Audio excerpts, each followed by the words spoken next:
નમસ્તે વિદ્યાર્થી મિત્રો, ચેપ્ટર 13 આંકડા શાસ્ત્ર. હવે આંકડા શાસ્ત્ર છે એ ટોટલ 16 ગુણનું ચેપ્ટર છે.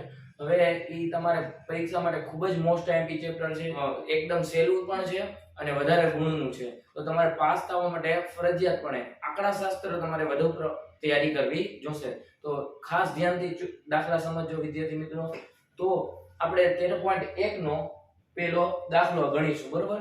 એ છે મધ્યકની રીતથી, બરોબર? મધ્યકની રીતથી આપણે દાખલો ગણશું. તો પેલો મધ્યક વાળો દાખલો છે, તો પેલો દાખલો ગણીએ.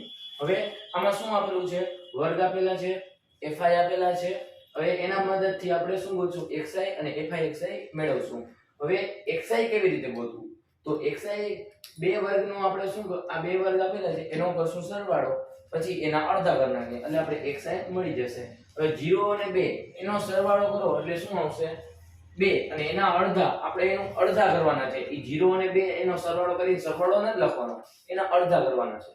તો 0 અને 2 નો સરવાળો 2 થાય, એના અડધા કેટલા થાય? 1, બરોબર? એટલે કે 1 લખશું.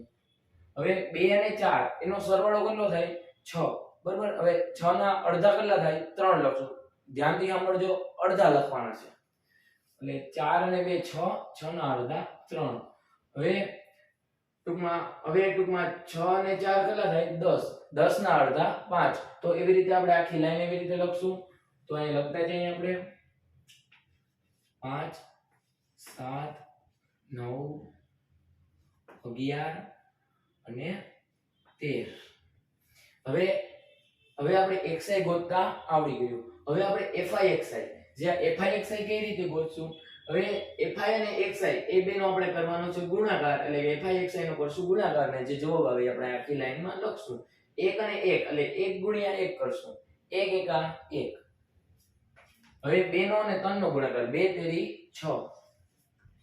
હવે 1 અને 5 નો ગુણાકાર, 1 5 5. હવે આપણે આખો fi xi લખી લીધા. હવે એનો શું કરશું? એ ટોટલ મારશું અને fi નો પણ અહીંયા ટોટલ મારશું. પછી એ સૂત્રમાં મેકશું fi, એ આપણે 20 મળ્યા. હવે આપણે આ સીધી રીતથી દાખલો ગણશું. જો મધ્યક શોધવાની 3 રીત છે, ખાસ સમજજો. એક સીધી રીત, ધારેલ મધ્યકની રીત અને પદ વિચલન. હવે આપણે આ સીધી રીત ગણશું, બરોબર? આપણે આગળના લેક્ચરમાં ઇન્ટ્રોડક્શન નો એક લેક્ચર છે, એ ખાસ જોઈ લેજો. આખા આંકડા શાસ્ત્રમાં જેટલા પણ સૂત્ર આવે છે, જેટલી કામની વસ્તુ છે, એ બધી એમાં મૂકેલી છે. તો પહેલા એ જોઈને આ જોજો, ચેપ્ટરની શરૂઆત કરજો. હવે આપણે આનું સીધી રીતનું સૂત્ર મૂકીએ. આપણે મધ્યકને x બાર વડે દર્શાવીએ છીએ, એની સંજ્ઞા x બાર છે. હવે આપણે એનું સૂત્ર સિગ્મા fi xi છેદમાં સિગ્મા fi એનું સૂત્ર છે. સૂત્રમાં કેવું છે કે સિગ્મા fi xi આપણે અહીંયા સરવાળો મેળવ્યો તો કેટલું આવ્યું હતું? 162. તો આપણે સૂત્રમાં કિંમત લખીએ 162. હવે છેદનો છે, બરોબર? સિગ્મા fi કેટલું આવ્યું હતું આપણે? 20. અહીં લખશું 20. હવે આ દાખલામાં આગળ વધશું. 162 ભાગ્યા 20 કરવાના. તો 162 ભાગ્યા 20 તમને ડાયરેક્ટ ન આવડે તો તમે ભાગાકાર કરી લેજો. તમને એમ થાય કે 20 નો ઘડિયો નથી આવડતો અથવા તો એ અમને અઘરો પડી જાય, તો તમે એક વસ્તુ કરી શકશો કે આને 162 ને 162, આ 20 ને છે ને થોડાક છૂટા લખી નાખીએ, એટલે કે 2 દાણ 20 લખી નાખીએ. જો 20 ને તમે 2 દાણ 20 કહો તો હાલે. ટૂંકમાં આનો ને આનો મતલબ તો એક જ થયો, 2 દાણ 20 અને 20 ના 20, બરોબર?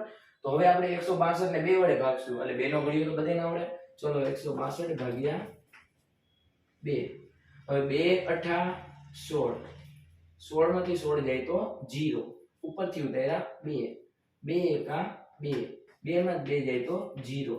હવે જવાબ આવ્યો 81. તો આપણે 162 ભાગ્યા 2 કર્યા હતા, તેનો જવાબ આવ્યો 81, બરાબર? 81. તો આપણે શું લખશું? 81 ના છેદમાં 10.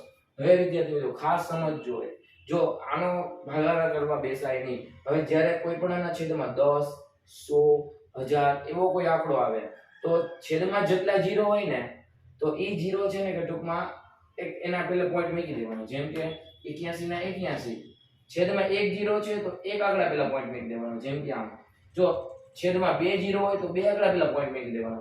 સમજાઈ ગયું? તો આ દાખલાનો જવાબ. તો હવે તમારે અગાઉના દાખલાનું સોલ્યુશન માટે તમે અમારી ચેનલને સબસ્ક્રાઇબ કરજો અને આગળના વિડીયો હું મૂકતો રહીશ.